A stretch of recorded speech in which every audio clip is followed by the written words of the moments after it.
Alright, when ordering films from the past, you have to have enough money for the film to take interest in you before it starts, and then you can start writing.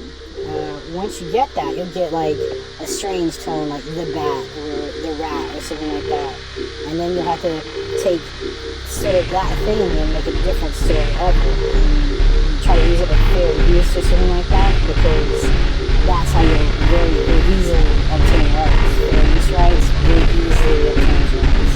So you don't have to really have sort of massive amount of money, but you do need to have like capital and things that are similar to like collateral. You have some story written before it begins, so that the director, the writer can have someplace to go. Like I ordered, I think The Last Man on Earth and things like that, and I likely am responsible for the novelization of it before it began and things. Gone Girl, the same thing, and most of the time I base them on true life events. I think House on Haunted Hill also is about 5 strangers that spend the night in a haunted house to obtain $1 million if one of them is still alive at the end of the night. So that's a pretty solid idea for a film, and it's spawned several sequels and a remake and stuff. But I generally go through Vincent Price. He's a pretty solid actor, and Robert Englund, people like that. I have ties to New Line Cinema, Universal Pictures, New World Pictures, Trimark Pictures, New Horizon Home Video, Vidmark, Roger Corman, Charles Band. I think knows who I am, but I'm not sure. I think I've made some credit for him, but I'm not sure.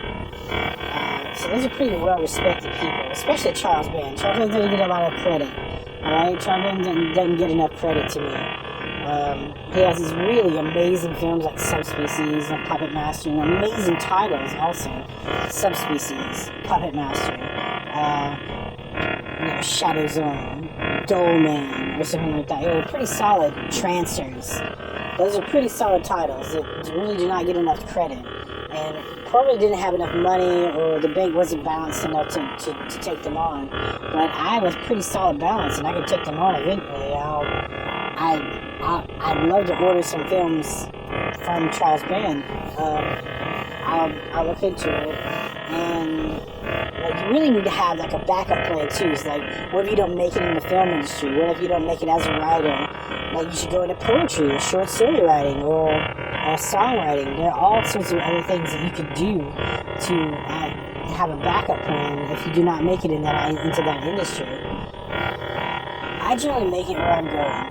I don't really ever falter from the path. I generally have obstacles I set up myself in the future to give myself a different path to that goal, to achieving that goal. But those things aside, what really is wrong with the past is that people do not remember where they were going or where they came from, and they start to become more. You can't. It's cool to let go of the past. If you don't want to be a prostitute and you were a prostitute, then it's really good to let go of the past. But you can't let those people that got you where you were going save you from being that. Turn into your enemy, or you don't have to have a queer lifestyle to enjoy your life.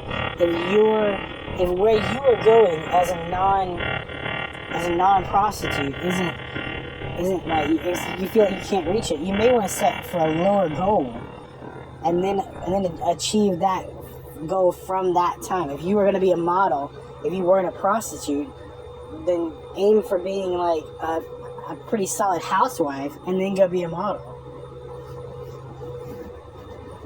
If you were a crack addict prostitute on the street, and then you're in jail or something like that, but that's where you were aiming, that's where you should go. But I had a pretty solid path set out in front of me, and so I've achieved those backup goals too. What the industry, some industry leaders want me to be is a plumber. that was just a summer job I had. So if I had to go be a plumber or something like that, I'm just gonna start ending people's lives right on. Like, you never got where you're going, man. You just that prostitute still, And I'm gonna repossess all those things. It's even within the 5-year statute of limitations.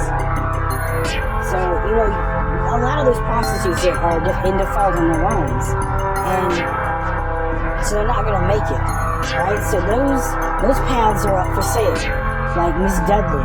Rukita Dudley, the banking system of Miss Dudley. All those things are up for sale. Mr. Aiden Renford, all these things are up for sale. They're contracting with AIDS. They're not going to get to live their life anymore, That's in my life now. I get to go to the God if I want to. It sucks, but if you're contracting someone with AIDS, you're dead set in the center of the AIDS war, or the AIDS sort of area. You're probably never going to make it out of that. If I'm not an ugly person, if I'm not contracted to be an ugly person through Mr. Deanna January, or Rukita Dudley, or Aiden Renfro, or Corey from Blues, Georgia, then you guys are going to have to pay like a massive, massive amount. I'm not going to just sit here and be fucking ugly for you. You're going to have to go through some changes. You're gonna have to go be that prostitute.